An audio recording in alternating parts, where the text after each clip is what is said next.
Jago, berapa? Jadi gimana nih ujungnya? Selesai kah?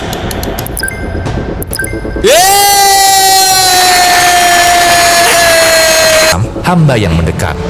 Di Kristen Tuhan terbatas. Di Islam hamba yang diangkat. Di Kristen Tuhan menderita. Di Islam hamba menemukan kedamaian. Itulah mengapa tauhid, konsep keesaan dalam Islam, memuaskan hati, meyakini. Di Islam, Tuhan dekat dengan hambanya, tapi dia tetap tak terlihat, tak bicara langsung, makan atau menyentuh. Di Kristen, Tuhan mewujudkan kedekatannya dengan menjadi manusia. Bukan karena Tuhan perlu menjadi manusia, tapi karena manusia butuh Tuhan yang mau sedekat itu. Jiwa yang menangis butuh Tuhan yang bisa menghapus air matanya. Hati yang menderita butuh Tuhan berkata, "Aku merasakan penderitaanmu." Ini dinyatakan dalam Kristen, Tuhan bukan hanya memahami penderitaanmu, dia pun merasakannya. Ini bukan penurunan martabat, ini penurunan yang lahir dari cinta ilahi. Keren guys, keren jawabannya. Sangat filosofis.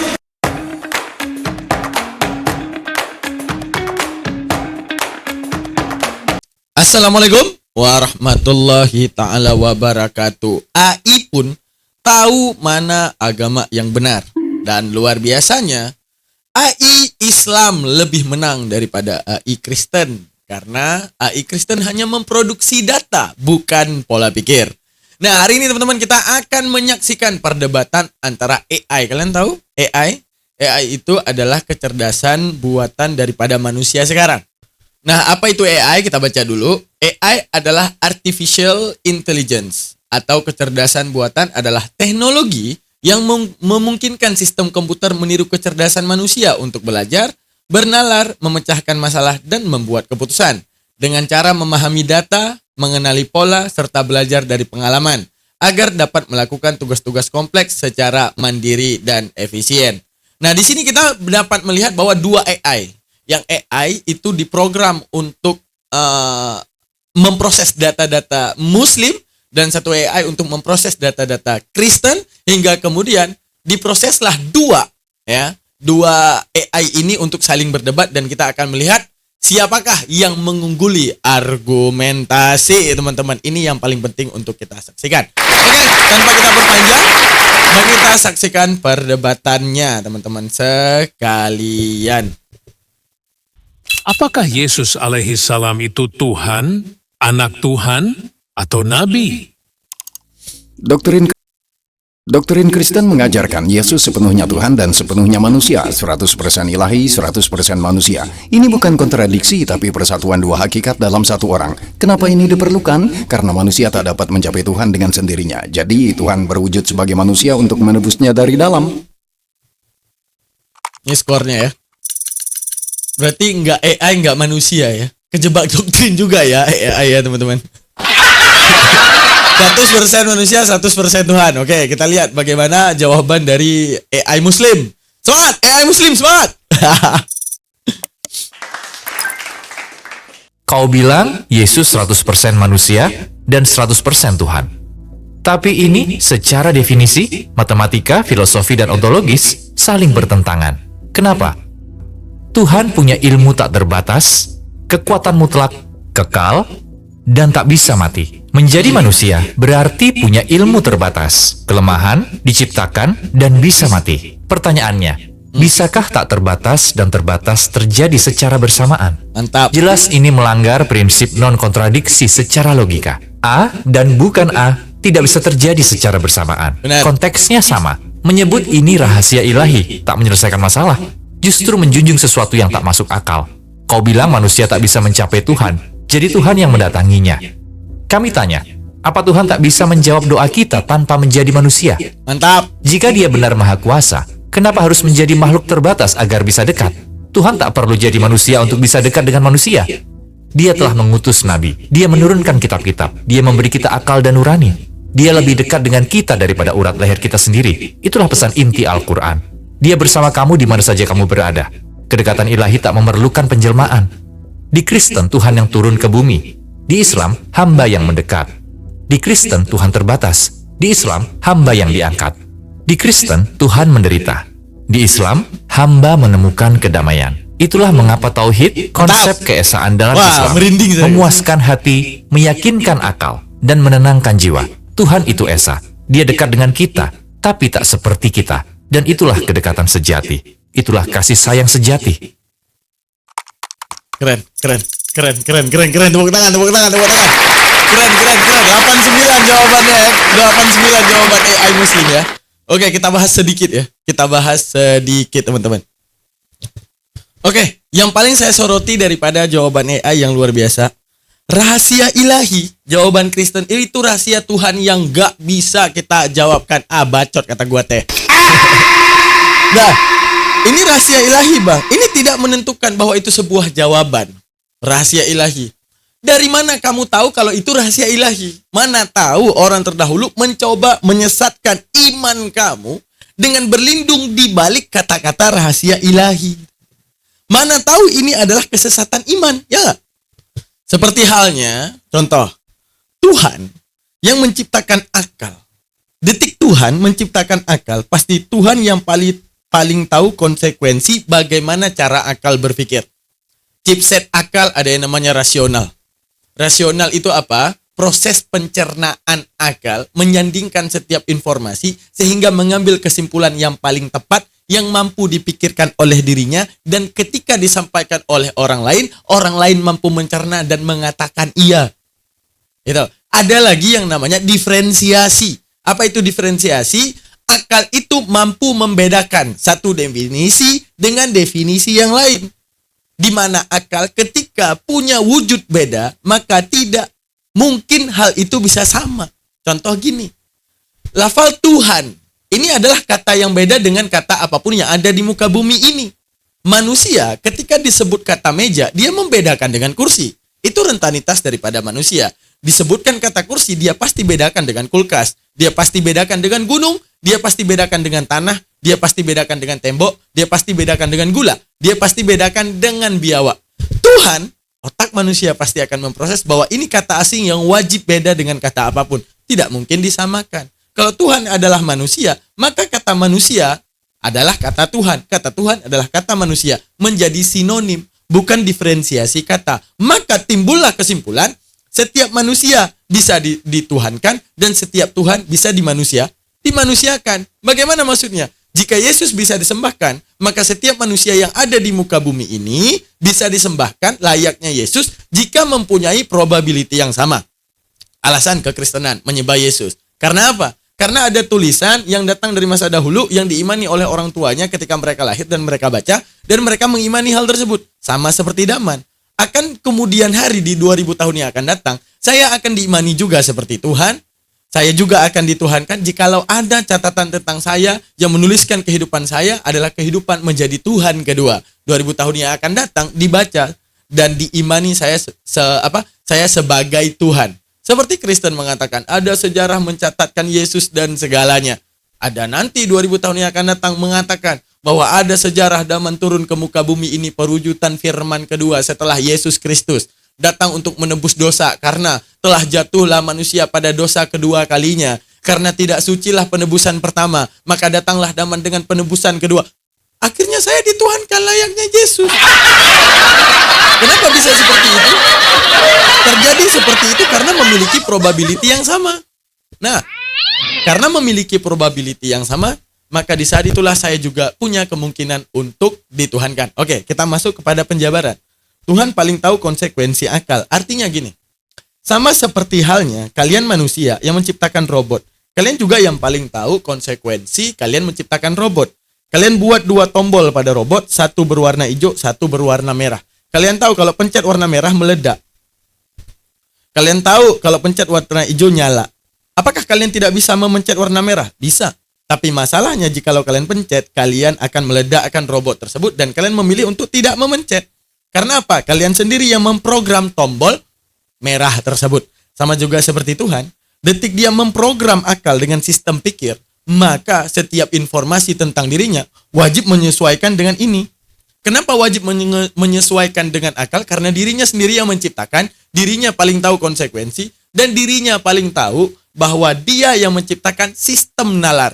Maka dia harus diterima nalar. Jikalau dia tidak diterima nalar, pertanyaan kita, fungsi dia ciptain akal buat apa? Kalau dia ingin menabrak akal, mending atau boleh dia ciptain akal, dia ubah dulu sistem pikir manusia cara logiknya. Paham maksudnya? Dia harus buat dulu sistem penjabaran Kristen yang selama ini kita bilang gak masuk akal. Ini harus masuk akal. Dari awalnya dia desain seperti ini. Kalau dari awalnya dia desain bahwa sistem akal tidak mampu menerima kekristenan karena menyatukan dua yang kontra, berarti Tuhan ada masalah. Berarti timbullah kesimpulan bahwa jikalau ada penjabaran tentang Tuhan yang tidak berkesesuaian dengan akal, berarti ini hanya manusia yang sedang menebak tentang Tuhan lalu dibukukan agar umat di kemudian hari sesat oleh pembukuan ini. Apakah itu Tuhan? Bukan. Akan tetapi sesuatu yang sedang dituhankan, diciptakan dalil, sekalipun tidak masuk akal, keluarlah kata-kata rahasia ilahi. Artinya berselubung di balik kekuatan rahasia ilahi, di balik kata-kata tagline besar rahasia ilahi. Padahal mereka sendiri hanya sedang dikekang akalnya untuk tidak bisa menemukan Tuhan yang benar. Mana contohnya? Oke, coba perhatikan. Kata lemah dan kuat. Lemah itu ada pada manusia, kuat itu ada pada Tuhan. Tuhan saat disebutkan, seluruh manusia akan meyakini bahwa Tuhan itu maha kuat, bukan maha lemah. Namun saat disebutkan manusia, kita katakan apakah manusia itu maha kuat? Tidak. Mereka akan menolak. Yang namanya manusia itu maha lemah. Tuhan sendiri yang menciptakan dalam akal ada yang namanya chipset kontradiksi, kontra. Di mana kiri bukanlah kanan, atas bukanlah bawah, langit bukanlah bumi, keras bukanlah cair. Nah, kontra ini adalah kalimat yang tidak mungkin bersatu pada satu waktu. Contoh, kiri adalah kanan. Wah, ini ditolakkan akal ini. Meledak akal kita. Udah, kanan adalah kiri. Ini ditolakkan akal. Ini akan dibantah oleh setiap akal manusia jikalau akal manusia itu mau berpikir. Nah, masalahnya Oten nggak mau berpikir. Nah, inilah yang merusak otak mereka. Nah, kontra, ini tidak mungkin bersatu pada satu waktu, yaitu ketika dia kuat tapi lemah. Kalau Yesus disebut Tuhan, dia mau disebut apa? Disebut maha kuat tapi lemah. Buktinya dia tidur. Tidur bukanlah mewakili kemaha kuat. Ketika dia lapar, ketika dia berhasil dibunuh, ini semua mewakili kelemahan. Bagaimana kita akan menyebutkan maha kuat pada Yesus? Karena ini adalah konsekuensi akal. Nah, di mana kontra itu wajib dia salah satu saja yang berlaku. Detik dia berlaku kuat, maka batallah lemah. Detik dia berlaku lemah, maka batallah kuat. Sama seperti apa yang akan kita bangun definisi terhadap Tuhan. Saat kita bangun definisi terhadap Tuhan, nah, saat kita membangun definisi terhadap Tuhan, kita pasti akan mengatakan, kenapa alasan manusia mencari Tuhan? Alasan manusia mencari Tuhan, dia mencari penentu awal. Penentu awal daripada segala keawalan. Artinya sebab yang tak pernah diawali. Sebab yang tak pernah disebabkan. Karena apa yang ada di muka bumi ini adalah segala sebab yang disebabkan. Sebab saya ada, sebab ibu saya ada, sebab adanya meja, sebab adanya kursi. Nah, manusia di balik penentuan sebab ini mencari si sebab yang tak pernah disebabkan, maka mereka akan berpaham Tuhan. Berarti detik kita membangun sebab yang tak disebabkan, berarti tak boleh ada sebab lagi. Bagaimana dia awal yang tak pernah diawali tapi dilahirkan? Bagaimana dia yang disebut maha kekal tapi dia mati? Ini adalah penolakan konsekuensi akal, di mana yang kita tahu yang menciptakan akal juga Tuhan dengan segala sistem pikir. Menunjukkan apa? Ada fitnahan manusia tentang Tuhan, walaupun gak masuk akal, terimalah.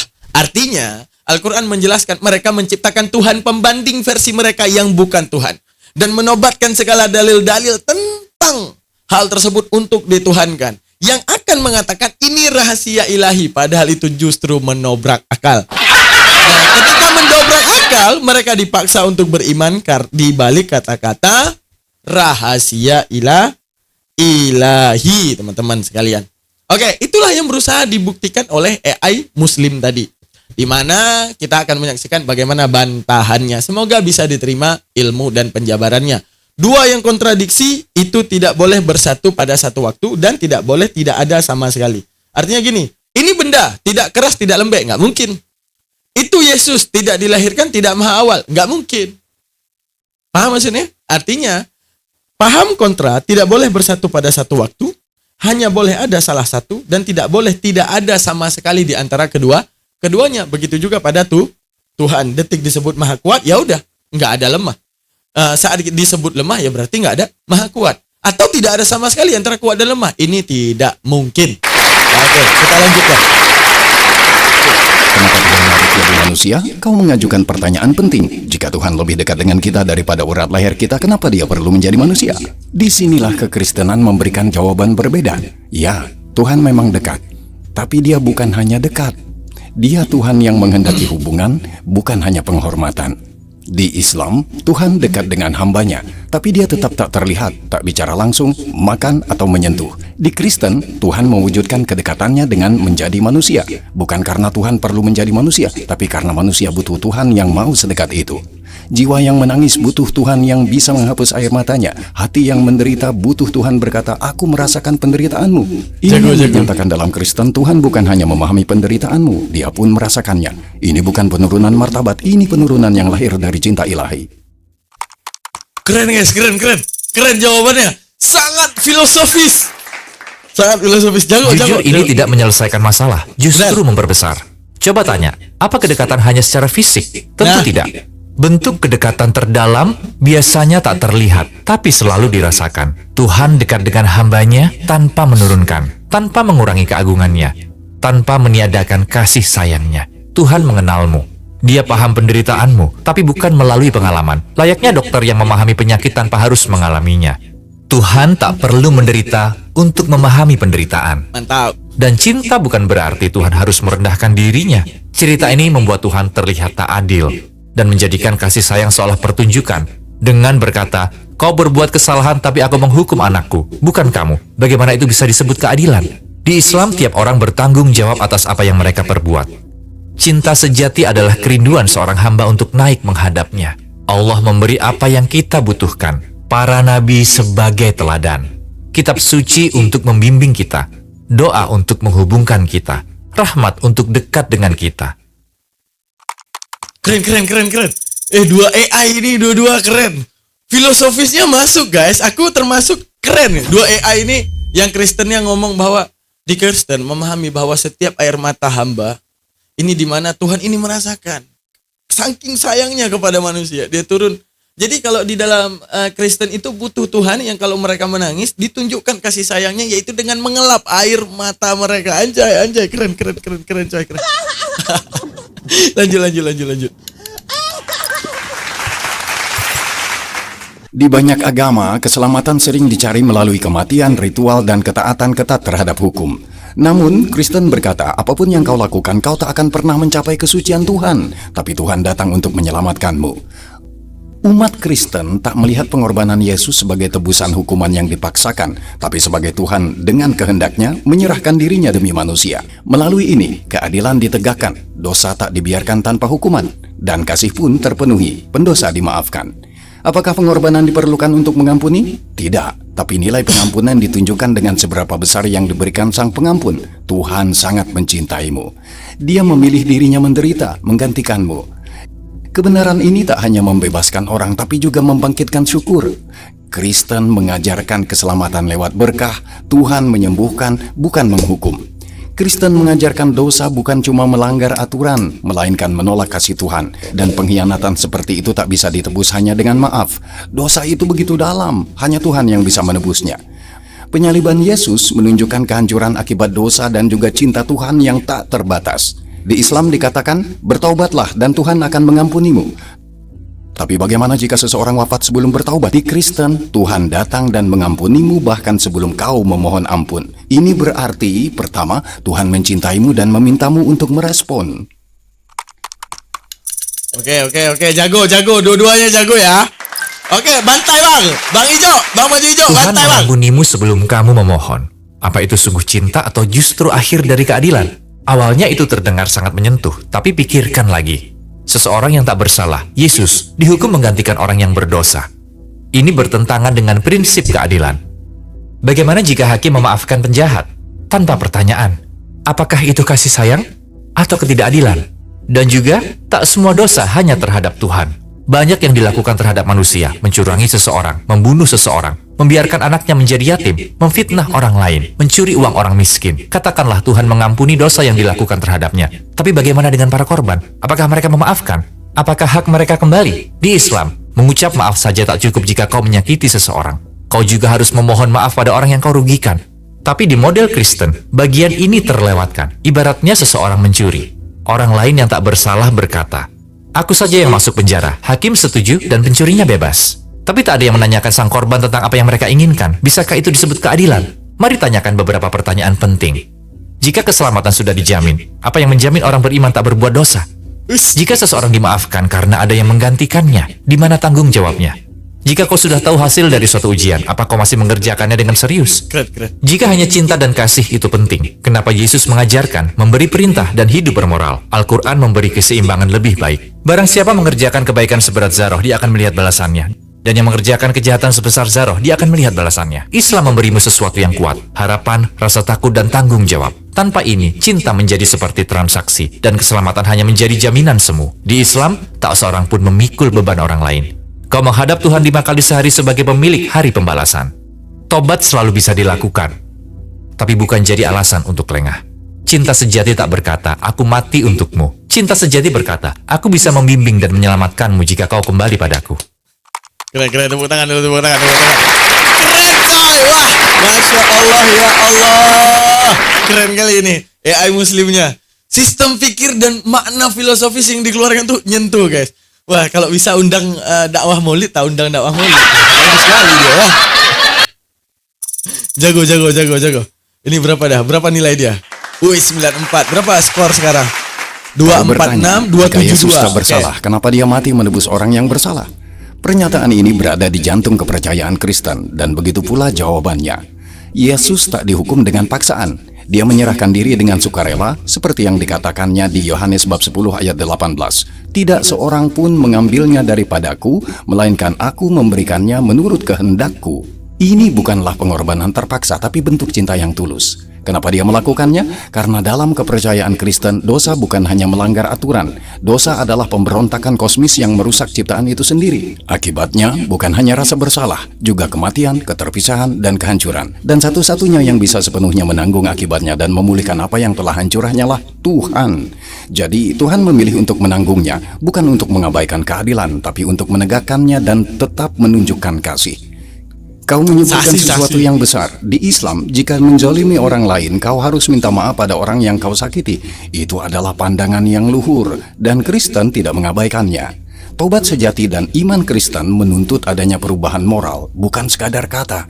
Di Yakobus bab 2 ayat 17 dikatakan, jika iman itu tidak disertai perbuatan, maka iman itu pada hakikatnya adalah mati.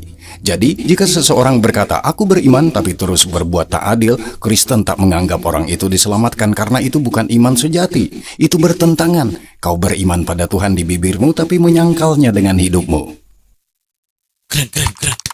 Jawabannya jago-jago guys. Wah, kayaknya debat udah gak perlu manusia lagi nih. Nonton debat udah bisa pakai AI aja kita selama ini. Karena jago jawabannya. Ini kita debat malu gak? Roh Kudus cewek, istrinya Tuhan, dah lah. Anjay. Mabuk kita kalau kayak gini debat. Nah kalau kayak gini kan, jadi mau yang Kristen pun mendengarkan ya kan. Tapi tetap nggak masuk akal, woi baju oren nggak masuk akal.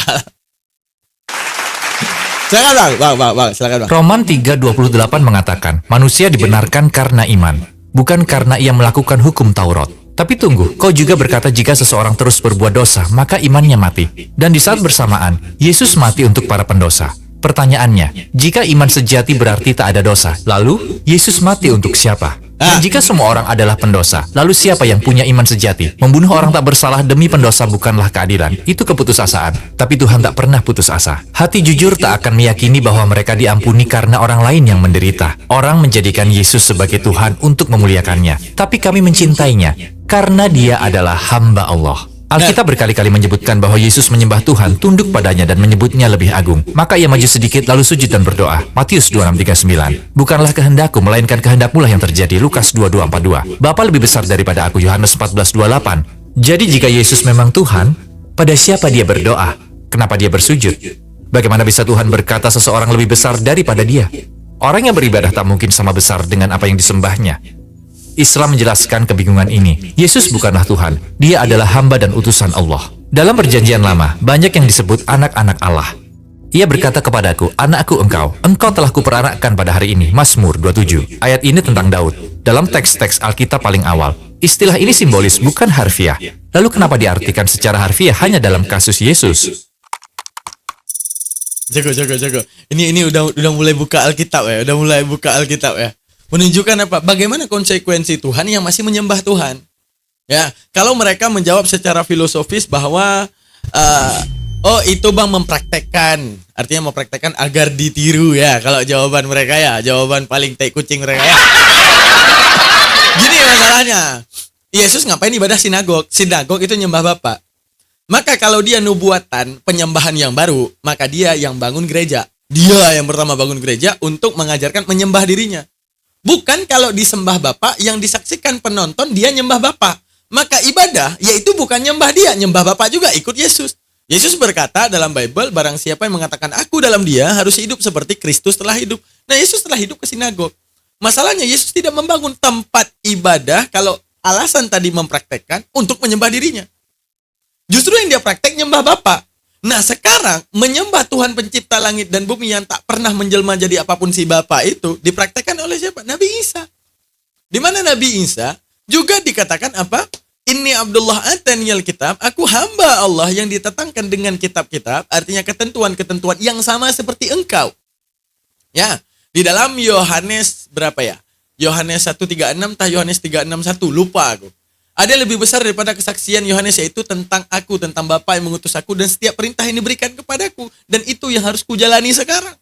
Artinya apa? Hal yang paling besar daripada segala kesaksian manusia yaitu tentang dirinya. Tentang apa yang dilakukan oleh dirinya. Bagaimana dia sujud menyembah, itu yang diajarkan dan itu ketentuan untuk dirinya. Dan itu ketentuan untuk orang-orang yang melihat dirinya. Untuk menunjukkan apa? Jikalau dia menyembah Tuhan yang benar, maka hanya ada satu Tuhan yang disembah, Yesus, yang wajib disembah oleh seluruh manusia.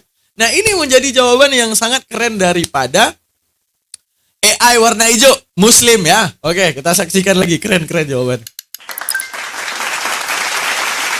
Yohanes bab 5 ayat 18 jelas menyatakan, sebab itu orang-orang Yahudi lebih berusaha lagi untuk membunuhnya, bukan saja karena ia meniadakan hari Sabat, tetapi juga karena ia mengatakan bahwa Allah adalah Bapanya sendiri dan dengan demikian menyamakan dirinya dengan Allah. Para pemuka agama pada zamannya memahami bahwa Yesus tidak menggunakan istilah itu secara simbolis. Dia membuat klaim ilahi, aku dan Bapa adalah satu.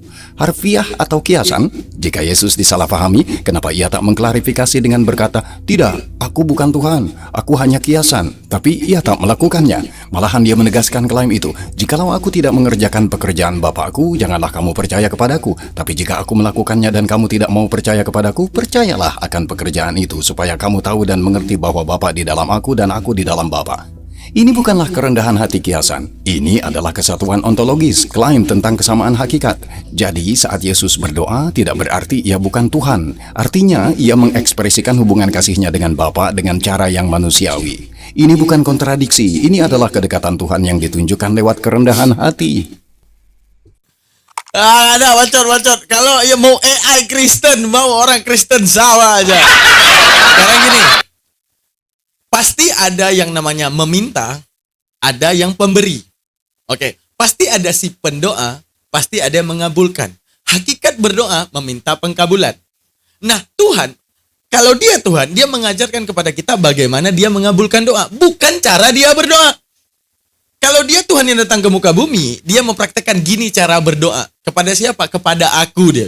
Ini enggak. Dia mempraktekkan dengan tulus dia berdoa kepada Tuhan.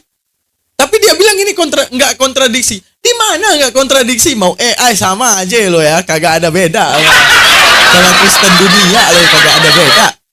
Hakikat berdoa bukan orang yang mengabulkan. Hakikat yang mengabulkan tidak mungkin berdoa. Nah ini ketabrak nih kepala, agak sengklek sedikit. Oke, skornya berapa? Lihat skor. Umat Kristen berkata, Al-Masih adalah anak Allah. Itu adalah pernyataan dari mulut mereka. Mereka meniru perkataan orang-orang tak beriman sebelum mereka. Siapa orang-orang tak beriman itu? Bangsa Yunani dan Romawi politeisme. Istilah anak Tuhan sangat serupa dengan cerita mitologi Yunani. Dan ini bukan kebetulan. Zeus adalah bapak para dewa. Herakles adalah putra Zeus dan seorang wanita manusia. Ia separuh ilahi, separuh manusia. Tokoh-tokoh seperti Perseus, Achilles, dan Theseus mengikuti pola yang sama. Seorang dewa memilih seorang wanita manusia, lahirlah seorang anak ilahi. Ia tinggal di bumi membawa misi, lalu dimuliakan. Tema umumnya adalah Bapa ilahi, anak semi ilahi, dan interaksi dengan manusia. Ini mencerminkan struktur Kristen tentang Bapa, Putra, dan Roh Kudus. Evolusi gagasan ini sangat dipengaruhi oleh pusat intelektual Helenistik seperti Alexandria dan Antioquia. Al-Quran mengungkap penyimpangan budaya ini. Konsep logos atau firman yang menjadi pusat di Injil Yohanes bukan murni gagasan Abrahamik. Konsep itu amat dipengaruhi filosofi Yunani. Pada mulanya adalah firman, logos, dan firman itu bersama dengan Allah, dan firman itu adalah Allah. Yohanes 1:1. Keseluruhan struktur teologis ini dibangun di atas fondasi Helenistik, menyebut Yesus anak Tuhan awalnya bersifat kiasan. Tapi seiring waktu, di bawah pengaruh mitologi Yunani, istilah ini menjadi harfiah, lalu menjadi bagian doktrin gereja, dan akhirnya dimasukkan ke dalam teks-teks Injil. Keren jawabannya. Jadi dibilang awalnya anak Tuhan itu hanya sebagai kiasan. Artinya anak Tuhan sebagai kiasan bahwa dia menjadi perwakilan daripada Tuhan. Ibaratnya gini, mengganti kata rasul sebagai kata anak Tuhan. Sekalipun dalam Al-Quran itu tidak boleh. Ujung-ujungnya, tadinya yang bermakna itu metafora, hingga akhirnya maknanya menjadi hakikat. Hingga kemudian Yesus dituhankan. Karena ini berpengaruh daripada Helenistik pagan-pagan Romawi. Karena sama seperti Belanda menjajah Indonesia menitipkan ideologinya, glory dan gospel. Nah, sama juga seperti adanya kaum Romawi di kalangan Bani Israel. Enggak lupa juga pemahaman-pemahaman pagan Romawi itu dititipkan di kalangan Bani Israel hingga muncullah kitab-kitab yang berkesesuaian dengan pagan-pagan Romawi. Mantap jawabannya. Oke, kita lihat lagi jawabannya. Skor 48. Kita lihat skor dulu. Ya, figur seperti Herakles dan Perseus mencerminkan pola serupa. Seorang bapak ilahi, seorang ibu manusia, dan seorang putra semi ilahi. Tapi sama tak berarti setara. Benar bahwa istilah logos memiliki kemiripan dengan filsafat Yunani. Namun ini bukan tentang meniru. Ini adalah perpaduan teologi Yahudi dengan bahasa Helenistik. Injil Yohanes dibangun di atas teologi Yahudi di atas bangsa Helenistik. AI, jangan nipu lo AI. Wah, AI-nya bisa nipu juga kayak Oten, guys. Kalau AI-nya nipu, bahaya nih. Kenapa? Coba ngomong ke Yahudi. Ini AI-nya kasih ke Yahudi ini. AI lu dipecat jadi AI. Mau lo dipecat jadi AI. Yahudi, apakah Yahudi berpaham Helenistik itu? Anak-anak bapak itu, anak-anak Allah itu nggak ada. Bohong nih AI, bohong nih. kerangka ini mengungkapkan kebenaran kekal dalam bahasa yang dapat dipahami Yahudi dan Yunani. Nggak ada. Gagasan gelar anak Tuhan ditambahkan belakangan adalah teori umum dalam studi kritis modern. Tapi itu bukan fakta yang terbukti dan tak ada konsensus ilmiahnya. Praktik Kristen awal telah menunjukkan pola Trinitarian. Misalnya, di Dake akhir abad pertama dan tulisan Bapa Gereja awal menunjukkan bahwa penyebutan Bapa, Putra, dan Roh Kudus sudah kuat terbentuk dari awal. Markus bab 1 ayat 1 yang secara luas dianggap Injil paling awal dibuka dengan inilah permulaan Injil tentang Yesus Kristus, Anak Allah. Apa artinya? Doktrin Trinitas tidak diciptakan oleh konsili. Konsili hanya menegaskan apa yang komunitas Kristen awal sudah akui. Berapa skornya nih? Ngomong ya, bercanda ya terus. Enggak, yang lucu, tunggu. Yang lucunya AI ini dia berani-berani bawa Yahudi, seakan-akan pemahaman mereka itu sama seperti pemahaman Yahudi. Nyatanya, AI, wah agak gila nih AI-nya nih. Nyatanya diludahin ya. Nyatanya yang kita lihat kalau ketemu Yahudi sama Kristen diludahin kepalanya. Dan mereka masih mengais-ngais kepada Yahudi. Ini kagak AI, kagak pendeta, sama aja kerjaannya. Udah kita nonton lagi, seru. Sebuah frasa muncul di manuskrip awal. Apakah itu otomatis menjadi wahyu ilahi? Injil Markus dianggap salah satu dari Injil yang ditulis paling awal. Tapi, kita tak boleh lupa, beberapa manuskrip kuno Markus tidak berisi frasa anak Allah. Misalnya, Codex Sinaiticus, salah satu manuskrip tertua dari abad keempat, tidak menyebutkan frasa ini. Ini menunjukkan bahwa istilah anak Allah kemungkinan ditambahkan belakangan. Bahkan, New American Bible, edisi Katolik, mengakui ini di catatan kakinya. Beberapa manuskrip tidak memuat frasa anak Allah, Jadi frasa ini bukan hanya tergolong awal, tapi juga diperdebatkan secara tekstual. Konsili Nisea 325 Masehi diselenggarakan untuk menjawab pertanyaan, apakah Yesus diciptakan atau tak diciptakan? Dengan kata lain, hingga saat itu, keilahian Yesus belum menjadi doktrin yang tetap. Teolog bernama Ayrus percaya bahwa Yesus adalah makhluk yang diciptakan, dan pandangan ini punya banyak pengikut. Jadi muncul pertanyaan, apakah Yesus Tuhan? Kenapa butuh 300 tahun untuk gereja menyatakannya dengan resmi? Di Islam, tak ada kebingungan seperti itu. Tak ada debat seperti apakah Nabi Muhammad SAW adalah Tuhan? Sebaliknya, gagasan Kristen tentang anak Allah adalah hasil perpaduan filosofi Yunani dan politik kekaisaran Romawi. Tapi Islam jelas menyatakan, katakanlah Muhammad, dialah Allah yang Maha Esa. Allah tempat meminta segala sesuatu. Dia tidak beranak dan tidak diperanakan. Dan tidak ada sesuatu yang setara dengan dia. 4 ayat ini mengakhiri debat ribuan halaman. Inilah wahyu, inilah tauhid, keesaan ilahi. Inilah kebenaran. Mantap. Lihat kalau AI Muslim jawab. On gitu, on point, kena ulu hati langsung bener. Tam. Ini kita lihat nih, Oten nih ya. Oten warna oranye ya. Oke, silakan Ten. Lihat skor dulu. Oke, 452 jadi 500.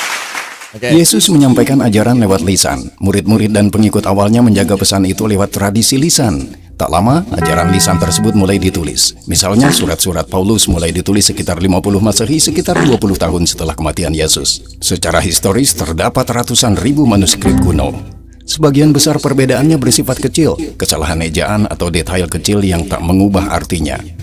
Pesan utamanya sama di semua salinan. Yesus Kristus disalib, bangkit dari kematian, dan dialah Tuhan. Injil-Injil didukung oleh arkeologi dan sejarah. Codex Sinaiticus adalah Alkitab lengkap dari abad keempat. Saat dibandingkan dengan Alkitab saat ini, pesannya masih sama. Surat-surat dari Bapa Gereja awal di abad pertama dan kedua berisi ratusan kutipan dari Injil. Keempat Injil, Matius, Markus, Lukas, Yohanes, mencerminkan perspektif berbeda. Meski ada perbedaan kecil di antara mereka, semuanya sepakat dalam hal-hal pokok, penyaliban, kebangkitan, dan mukjizat. Kesimpulannya, tidak. Inti Alkitab tidaklah rusak. Ribuan manuskrip menyampaikan pesan yang sama. Tuhan mencintaimu. Yesus adalah keselamatan. Pesan ini bukan dipertahankan hanya oleh manusia, namun juga melalui bimbingan ilahi. Bacot. Apanya yang nggak nabrak? Dia mau bilang bahwa keaslian Bible ini nggak nabrak.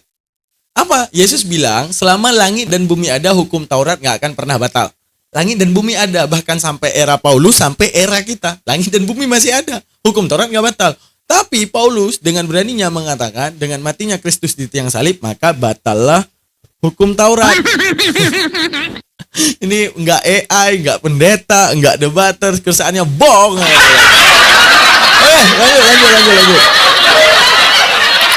Ayo Bang, kasih tahu Bang. Surat-surat Paulus ditulis sekitar tahun 50 Masehi. Tapi kita harus tanya, apakah surat-surat Paulus sesungguhnya menceritakan kehidupan, ajaran, dan pesan Yesus? Ataukah sebagian besar hanya refleksi teologis, pandangan personal, dan petunjuk moral? Berbeda dengan keempat Injil, Paulus tidak mencatat peristiwa kehidupan, perumpamaan, atau khotbah Yesus. Faktanya, ia tak pernah bertemu Yesus. Interaksinya dengan para murid pun terbatas. Ia mendasarkan pesannya pada mimpi dan penglihatan. Jadi ini pertanyaan pentingnya. Kenapa kita mengikuti pandangan seseorang jika ia tak pernah bertemu seseorang yang diceritakannya? Keempat Injil yang ada hari ini, Matius, Markus, Lukas, dan Yohanes, memakai nama-nama itu. Tapi ini faktanya. Nama-nama ini bukan ditambahkan oleh penulis aslinya, melainkan ditambahkan kemudian oleh juru tulis atau lewat tradisi gereja. Ini bagian mengejutkannya. Dari keempatnya, hanya Matius yang merupakan murid Yesus. Bahkan Injil itu ditulis dalam bahasa Yunani, bukan bahasa Ibrani. Sangat kecil kemungkinan seorang murid Yahudi di abad pertama menulis Injil dalam bahasa Yunani. Selain itu, Injil Matius menyalin sebagian besar Injil Markus, kata demi kata. Jika Matius adalah seorang saksi, untuk apa ia menyalin sumber lain? Tentang Yohanes, tradisi mengatakan ia adalah seorang murid. Tapi Injil Yohanes adalah yang terakhir ditulis, sekitar 90 hingga 110 Masehi. Banyak ahli yakin bahwa Injil ini tidak ditulis oleh Yohanes, tapi oleh komunitas setelahnya. Sisi lainnya mengklaim keempat Injil menunjukkan pandangan berbeda, tapi semua sepakat tentang kisah utamanya.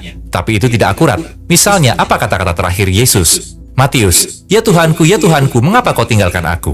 Lukas, Bapa, kepada tanganmu kuserahkan nyawaku. Yohanes, sudah selesai. Ini adalah sebagian kecil dari perbedaan-perbedaan tekstual itu. Kodeks dan para bapak gereja membuktikan konsistensi ucap mereka. Ya, terdapat manuskrip kuno seperti Kodeks Sinaiticus. Tapi jangan lupa bahwa manuskrip itu disusun 300 tahun setelah Yesus meninggal. Dan bahkan di antaranya terdapat banyak perubahan di setiap salinan. Beberapa ditambah, sebagian dihilangkan. Dan beberapa hal ditulis secara berbeda. Mantap, mantap, mantap bang. Kasih rekening bang, gue transfer deh. Jago. Keren. Wah, AI. Kayaknya Kristen di TikTok yang lagi debat, kita kasih AI aja, coba dia debat sama AI. Mampus debat sama AI. Jago kali AI-nya guys. Kita lihat nih, ya. Oke, kita lihat nilainya. 639. Oke, Sampaikan pembelaan terakhirmu. Debat ini akan berakhir. Identitas para penulis Injil dan persoalan bahasa. Tradisi Kristen menjaga identitas para penulis keempat Injil melalui ingatan gereja dan rantai murid yang berkesinambungan. Misalnya, Lukas adalah rekan Paulus, Markus adalah asisten Petrus, Matius adalah salah satu dari 12 Rasul Yesus, Yohanes di masa tuanya menyampaikan ajarannya pada komunitasnya dan murid-muridnya menuliskan ajarannya. Ya, benar Paulus tak pernah bertemu Yesus dalam hidupnya, tapi Paulus mengklaim pernah bertemu Kristus yang bangkit dalam sebuah penglihatan, Kisah Rasul 9. Seperti yang ia tuliskan di Galatia pasal 1 ayat 12. Karena aku bukan menerimanya dari manusia dan bukan manusia yang mengajarkannya kepadaku, tapi aku menerimanya oleh pernyataan Yesus Kristus. Apakah Injil-Injil bertentangan satu sama lain? Suatu kritik umum menyatakan Injil mencatat ucapan terakhir Yesus disalib dengan berbeda. Dan ya, Matius, Lukas, dan Yohanes mencatat ucapan yang berbeda. Tapi ini bukanlah kontradiksi, melainkan testimoni yang saling melengkapi. Pikirkanlah, seseorang bisa saja mengucapkan lebih dari satu kalimat sebelum ia mati. Setiap saksi bisa saja menyoroti momen yang berbeda. Satu fokus pada penderitaan Matius, satu pada penyerahannya Lukas, satu lagi pada kemenangan terakhirnya Yohanes. Ini bukan hal yang dibuat-buat, melainkan perbedaan alami dari para saksi independen. Masing-masing memiliki sudut pandang sendiri terhadap peristiwa luar biasa itu. Oke. Ntar lagi kita bahas. Ini ada lagi nggak? Apa kau pikir pembelaan itu meyakinkan? Kedengarannya sopan, tapi lebih terlihat seperti menghindari pertanyaan sulit. Jika kata-kata itu membawa ke keyakinan berbeda tentang siapa Yesus, maka ini bukan cuma sudut pandang berbeda. Ini menjadi pertanyaan serius tentang mempercayai teksnya. Perhatikan ini, di Matius, Yesus menangis kesakitan, merasa ditinggalkan. Di Lukas, ia menyerahkan jiwanya pada Bapa dengan damai. Di Yohanes, ia berkata, sudah selesai, seperti akhir yang menang. Yang mana yang benar? Ini bukan sekedar rincian kecil. Mereka mengubah cara kita melihat Yesus, dan tak satu pun penulis Injil yang ada di sana saat penyalipan. Jadi dari mana asal mula kata-kata ini? Bukan dari para saksi. Orang-orang ingin Tuhan yang seperti mereka, jadi mereka membayangkan seorang anak. Tapi Tuhan memberitahu kita siapa dia. Dia tidak beranak dan tidak diperanakan. Tak ada yang setara dengan dia. Dia tak bisa mati. Dia tak dapat dikalahkan dengan salib. Dia abadi. Islam memberi pemahaman paling jelas, murni, dan paling logis tentang Tuhan. Dan jangan lupakan ini, Islam tidak menolak Yesus. Islam mempertahankan identitas sebenarnya. Seseorang tak dapat dikatakan seorang Muslim jika ia tak percaya bahwa Yesus adalah Nabi Allah. Jago coy. Jago. Berapa? Jadi gimana nih ujungnya? Selesai kah?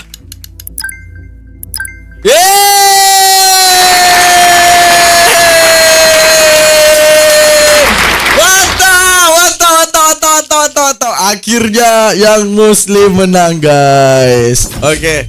Karena pernyataannya memang true on point. Kalau dia memang Tuhan, kenapa tidak menyatakan dirinya dari awal? Kenapa setelah itu ditulis dengan bahasa Yunani yang sangat kecil kemungkinan kalau seandainya para murid-murid itu bisa menuliskan Bible dengan bahasa Yunani, bukan justru dengan Ibrani? Terus setelah 300 tahun baru dia angkat jadi Tuhan. Ini nggak jauh beda sama naik caleg. Wah, keren. Wah, lihat nih, kita buka dalilnya ya. Oke. Dan apa yang dikatakan AI itu sangat masuk akal, guys. Apa yang dikatakan? Nih. Orang-orang banyak mengerumuninya, berkatalah Yesus, angkatan ini adalah angkatan yang jahat. Mereka menghendaki suatu tanda, tetapi kepada mereka tidak akan diberikan tanda selain tanda Nabi Yunus. Artinya, Yesus ingin menunjukkan mukjizat terhadap angkatan jahat. Apa yang akan didapati oleh angkatan jahat dan mereka disebut angkatan jahat? Kepada mereka nanti akan ada tanda Yunus. Apa tanda Yunus? Nih, kita buka ayat selanjutnya, tanda Yunus untuk angkatan jahat. Berarti ingat, yang dapat tanda ini adalah angkatan jahat. Itu yang kalian harus pikirkan. Karena Yesus bilang, yang akan diberikan kepada tanda sebagai penanda bahwa dia adalah angkatan jahat, di mana mereka akan mendapati tanda Yunus. Sebab seperti Yunus menjadi tanda untuk orang Naniwe, demikian pula lah anak manusia akan menjadi tanda untuk angkatan ini. Terus selanjutnya, angkatan yang jahat dan tidak setia ini menuntut suatu tanda. Kepada mereka tidak diberikan satu tanda selain tanda Nabi Yunus. Apa itu tanda Nabi Yunus? Perhatikan teman-teman. Ingat ya, yang dapat tanda ini angkatan jahat. Sebab seperti Yunus tinggal di dalam perut ikan 3 hari 3 malam, demikianlah juga anak manusia akan tinggal di dalam rahim bumi 3 hari 3 malam. Ingat, yang dapatin kebangkitan Yesus 3 hari 3 malam, inilah tanda angkatan jahat dan akan mewartakan warta berita tentang si angkatan jahat tersebut dan mengatakan itulah Kristus. Sama seperti yang dibahas tadi bahwa ada yang bertemu Paulus yang bangkit dari kubur. Yesus bilang angkatan jahat nanti akan dapat dia tanda. Satu tanda daripada kalian ya, yang harus kalian wanti-wanti. Ingat, angkatan jahat ini dia nanti akan dapati tanda Yunus. Artinya, ketika nubuatan itu dikatakan Yesus terjadi, ada yang bangkit dari kubur 3 hari 3 malam.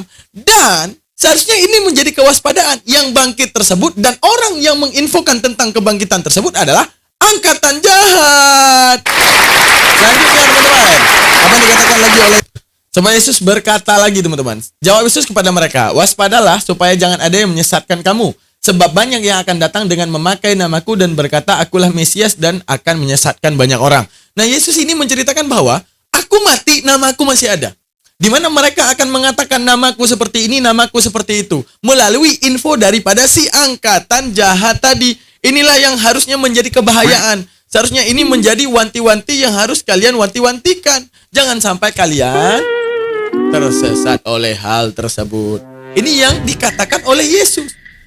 Karena akan banyak orang datang membawa namanya, pakai namanya, paham nggak? Tadi kan dibahas masalah konsili. Konsili apa yang diwartakan? Apakah Yesus? Bukan, nama Yesus yang dibawa-bawa. Seakan Yesus seperti ini, seakan Yesus seperti itu. Dituliskan dengan bahasa Yunani. Apakah Yesus yang dituliskan? Bukan, namanya yang dipakaikan. Seakan Yesus berbicara seperti itu dan berbicara seperti ini. Yesus berkata, waspadalah, jangan sampai kamu disesatkan. Karena Yesus juga sebelum mati mewaspadai kepada kita. Waspadalah terhadap nabi-nabi palsu yang datang kepadamu dengan menyamar ini. Kalau ada penyamaran seperti domba. Padahal dia serigala yang buas. Nah di sini Yesus mau ngasih tahu nggak apa teman-teman? Nanti ada kawanan domba yang nggak sadar. Dalam kawanannya itu ada serigala. Tapi mereka nggak sadar karena serigala tersebut emang udah berbulu domba. Tidak ada yang menandai dia sebagai serigala. Taunya dia adalah domba itu sendiri. Ini yang menjadi parahnya nanti. Yang membuat mereka berdalih di balik hal tersebut. Di mana domba ini tidak akan pernah sadar. Sampai akhir hidupnya. Bahwa selamanya mereka akan tersesat. Oleh si domba. Oleh serigala yang menyamar seperti domba ini. Nah, artinya Yesus mewartakan tentang adanya penyamaran. Artinya apa? Mengaku berpura-pura beriman. Dan setelah berpura-pura beriman, segala perintah Tuhan dinafikan. Segala larangan Tuhan dibolehkan. Mana buktinya? Kita lihat siapa yang kegep menyamar ya. Oke, yang kegep menyamar, demikianlah bagi orang Yahudi, aku akan menjadi seperti orang Yahudi. Supaya aku memenangkan orang Yahudi. Bagi orang yang hidup di bawah hukum Taurat, aku menjadi seperti orang yang hidup di bawah hukum Taurat. Sekalipun aku sendiri tidak hidup di bawah hukum Taurat, supaya aku dapat memenangkan mereka yang hidup di bawah hukum Taurat. Yesus bilang, Matius 5, 18, 19, 20, 21, 22. Bahwa selama langit dan bumi ada satu iota daripada hukum Taurat. Tidak pernah dibatalkan. Tidak pernah dibatalkan, kata Yesus. Akan tetapi Paulus dalam kitab Efesus mengatakan dengan matinya Kristus di tiang salib, maka batallah hukum Taurat. Nah ini menjadi kewanti-wantian yang sangat besar. Agar kemudian jangan disesatkan. Dan anehnya mereka suka dengan kesesatan ini. Inilah yang membuat iman mereka rusak dan selamanya akan terus rusak. Karena mereka apa? Tidak mewanti-wanti serigala berbulu domba. Di mana mereka menjadi domba dan menganggap serigala itu adalah bagian daripada domba. Inilah yang membuat mereka rusak. Inilah yang membuat mereka hancur, teman-teman. Itulah yang diperdebatkan oleh AI. Siapa yang kegep menyamar? Nah, kalian tulis saja Korintus. Itu karangan siapa, teman-teman? Oke, terima kasih banyak. Jangan lupa subscribe, like, dan komen. Jangan lupa titipkan komentar. Ini AI aja udah jago banget ya guys ya. AI Kristen hanya memproduksi informasi dan mengeluarkan kata-kata yang indah. ya, akan tetapi tidak punya isi, teman-teman. Gak ada isinya. Nah, tapi kalau AI Islam terproduksi dengan sistem nalar, mantap, luar biasa, mantap. Keren. Oke? Teman-teman sekalian, terima kasih banyak. Jangan lupa subscribe, like, dan komen. Jangan lupa titipkan komentar. Jangan lupa komentar, please lah teman-teman. Komentar apapun aja, biar videonya berkembang dan meluas. Karena banyak ilmu-ilmu penting. Makasih ya. Jadi komentar apapun ya, izin. Assalamualaikum warahmatullahi ta'ala wabarakatuh. Bye teman-teman sekalian.